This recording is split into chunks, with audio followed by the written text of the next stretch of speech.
हरे कृष्ण कृष्ण कृष्ण हरे हरे, हरे राम राम राम हरे हरे।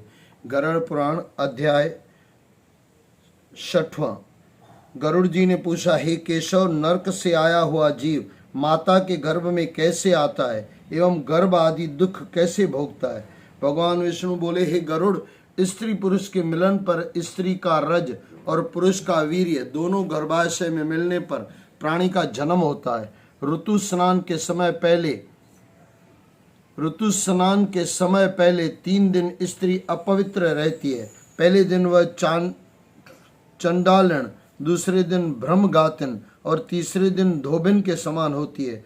चौथे दिन वह स्नान के बाद शुद्ध होती है। ऋतु स्नान के पहले 3 दिन में स्त्री के गर्भ में आया प्राणी नरक से आया पापी होता है। गर्भ में ईश्वर की प्रेरणा से जीव अपने कर्म के अनुसार वीर्य के बिंदुओं में आश्रय पाकर स्त्री के उदर में जाता है। यहाँ पर यह विशेषता है कि वीर्य की अधिकता से लड़का, रज की अधिकता से लड़की और दोनों के विभाजन से 2-3 संतानें पैदा होती है।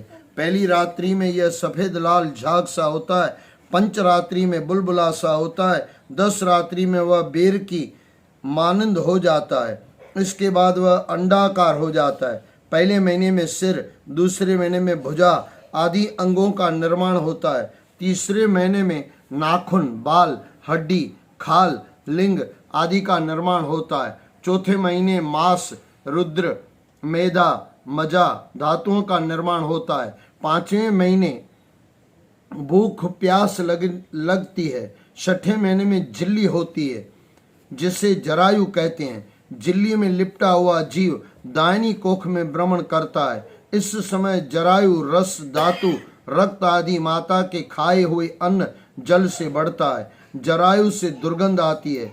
जिस स्थान से जीव की उत्पत्ति होती है वह विष्ठा मूत्र के गर्त सदृश है। उसी में जीव सोता है। माता के पेट में कीट आदि भूखे जंतु उसके कोमल अंगों को काटते हैं जिससे वह मूर्छित हो जाता है। माता के कड़वी, तीक्ष्ण, गर्म, नमकीन, रूखी, सूखी, कठोर वस्तुओं के खा लेने पर उसके अंगों में वेदना होती है।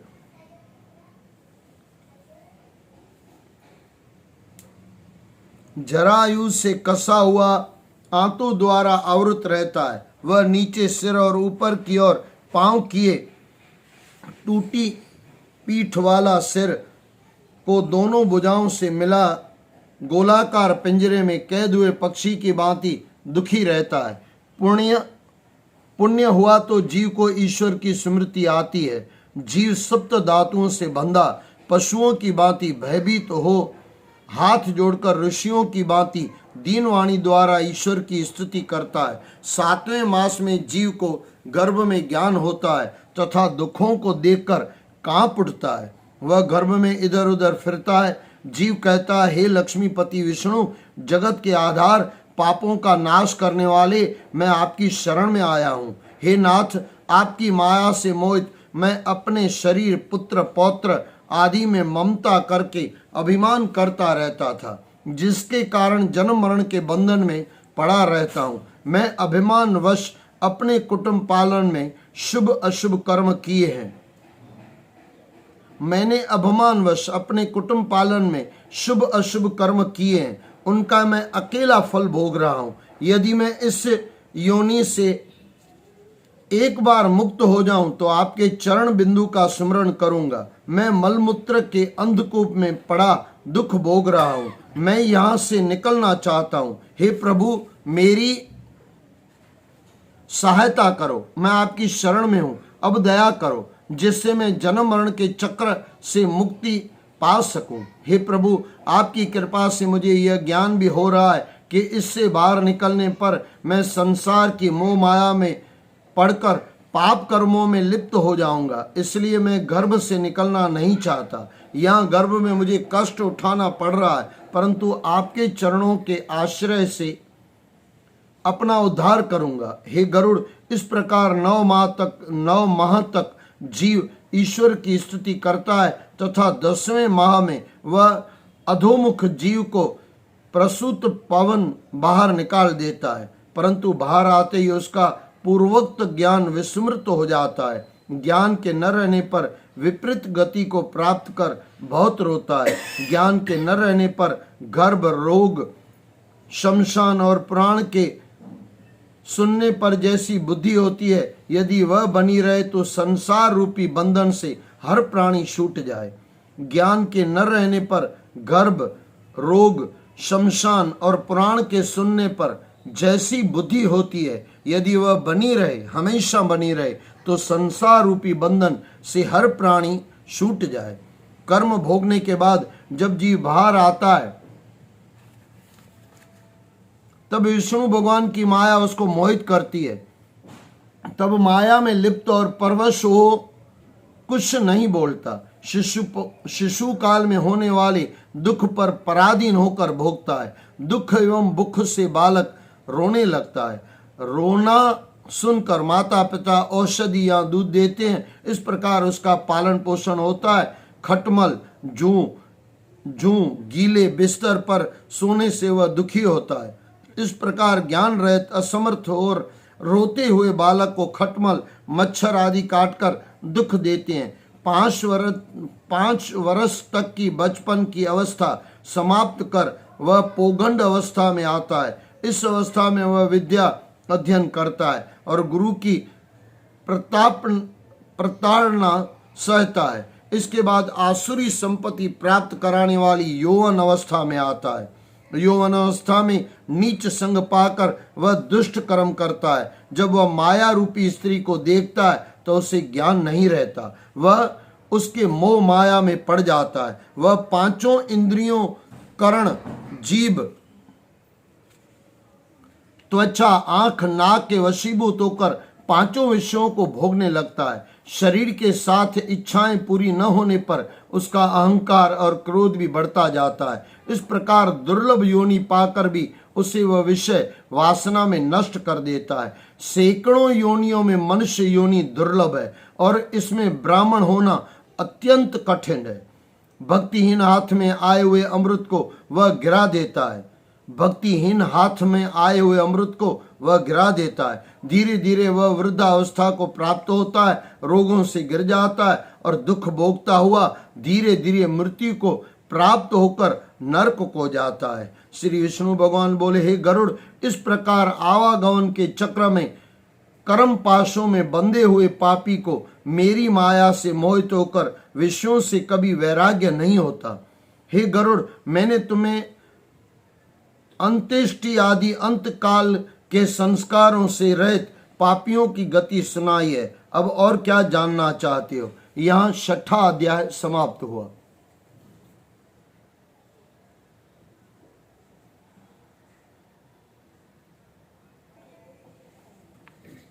अध्याय 7वां।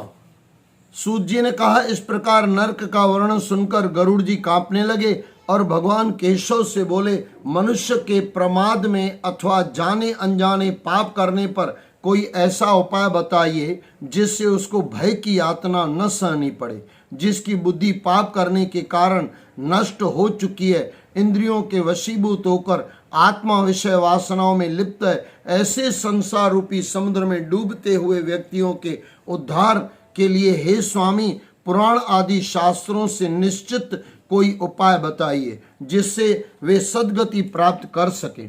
श्री विष्णु भगवान बोले, हे गरुड़, तुमने लोकहित की दृष्टि से बहुत ही उत्तम प्रश्न किया है। अब सुनो, मैं वह उपाय बताता हूँ। जो दुर्गति मैंने बताई है वह पुत्रहीन पापी मनुष्यों की है।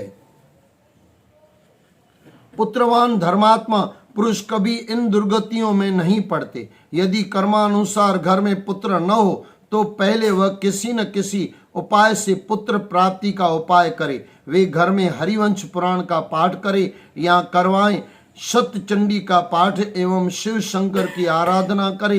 इन उपायों से बुद्धिमान प्राप्त करे, बुद्धिमान पुत्र प्राप्त करें। यह यहाँ ध्यान जैसा है कि कहा गया है कि किसी भी उपाय से, लेकिन किसी भी उपाय से फिर उपाय नीचे बताए गए, इसी उपाय से, किसी गलत उपाय से नहीं, बराबर ना। उपाय नीचे बताए गए कि भाई ये उपायों से, नहीं तो लोग अलग अलग अर्थ कर लेते हैं कि किसी भी उपाय से, वो वाला अर्थ नहीं है, नीचे दिया गया। पुत्र की व्याख्या करते हुए ब्रह्मा जी कहते हैं कि जो पुण्य नामक नरक से और वेतणी आदि नरकों से उद्धार करे उसे पुत्र कहते हैं। ऐसे पुत्र से पिता को नरक में नहीं जाना पड़ता। एक धर्मात्मा पुत्र से, लेकिन वो पुत्र धर्मात्मा होना चाहिए, जो आप बनाओगे, संस्कार आप दोगे। एक धर्मात्मा पुत्र से सारे कुल का उद्धार हो जाता है। पुत्र का मुख देख लेने से मनुष्य पितृ ऋण से मुक्त हो जाता है।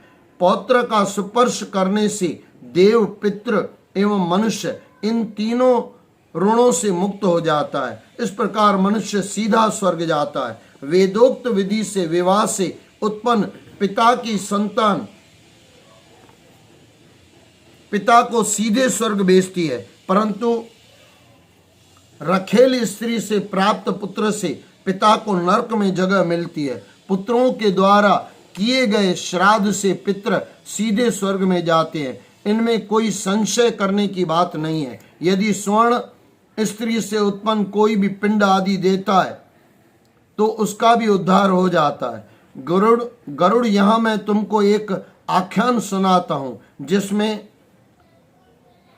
औदर्व देवी क्रिया का महात्म सूचक होता है। त्रेता युग में वभ्रुवाहन नाम का एक राजा हुआ है और महोदयपुर का राजा था। वह बड़ा धर्मात्मा, दान देने वाला, साधु सज्जनों का सत्कार करने वाला, यज्ञ दान आदि द्वारा ब्राह्मणों को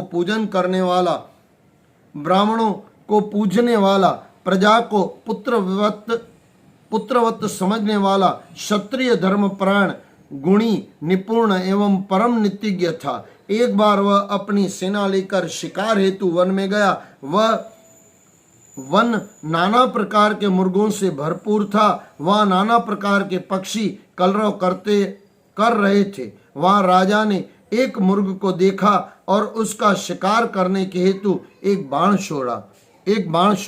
बाण से मुर्ग हताहत हो गया और बाण सहित भागकर छुप गया। मुर्ग के शरीर से बहे खून के सहारे राजा हिरण का पीछा करता रहा। घोड़ा दौड़ाते दौड़ाते थक जाने पर राजा एक तालाब के किनारे रुक गया। सरोवर में कमल के फूल खिले थे जिनकी सुगंध चारों ओर फैल रही थी। राजा ने जल पिया और थकान दूर की। आगे चलने पर उसे एक वट वृक्ष मिला जिस पर पक्षी गुंजन कर रहे थे। राजा वट वृक्ष के नीचे बैठकर आराम करने लगा। वहां राजा ने भूख प्यास से पीड़ित, व्याकुल, बिखरे बालों वाले, मैले कुचेले, अत्यंत भयानक, कुबड़े, लंबे और दुर्बल एक प्रेत को देखा। राजा प्रेत को देखकर आश्चर्य में पड़ गया। वह प्रेत राजा को देखकर प्रसन्नचित्त होकर राजा के पास आकर बोला, हे राजन, आपके दर्शन से मैं प्रेत योनि से मुक्त हो गया हूँ। आपके दर्शन से मैं धन्य हो गया। राजा प्रेत से बोला, यह कृष्ण वर्ण, बड़ा भयानक मुख और ऐसा बड़ा अमंगल प्रेतत्व तुमने किस कर्म के कारण पाया? तुम कौन हो? तुम्हारा प्रेतत्व किस दान से दूर होगा? मुझे विस्तार पूर्वक बताओ। हे राजन, मैं अपनी प्रेत योनि का कारण सुनाता हूं, क्योंकि आप अत्यंत दयालु हैं। इस आर्यव्रत में धन धान्य से पूर्ण वैदेश नामक नगर है। वह राजभवन, देव मंदिर एवं ऊंचे ऊंचे भवनों से शोभायमान है। वहाँ धर्म का निवास है। उसी धार्मिक नगर में मेरा घर था। मेरा नाम सुदेव है। जाति से मैं वैश्य हूँ। मैं हविष्यान से देवताओं और पिंड दानों से पितरों को संतुष्ट करता था। मैं ब्राह्मणों को दान देकर संतुष्ट करता था। मैं दीन, अंध, पंगु मनुष्यों को अन्नदान करता रहता था। हे राजन, देव योग से मेरा यह सब सुकर्म नष्ट हो गया। इसका कारण सुनिए। इस सब का कारण मेरे घर पुत्र का पैदा न होना था। मेरे कोई संतति, बांधव, मित्र न था जो मेरी औदर्व देह क्रिया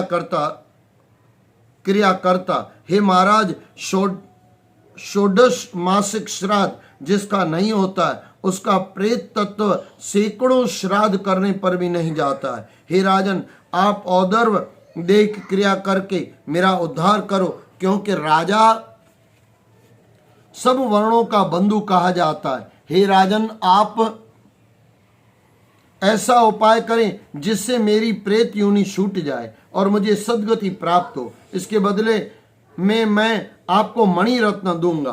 प्यास और भूख आदि दुखों के कारण मुझे प्रेत तत्व बहुत ही दुख सह है,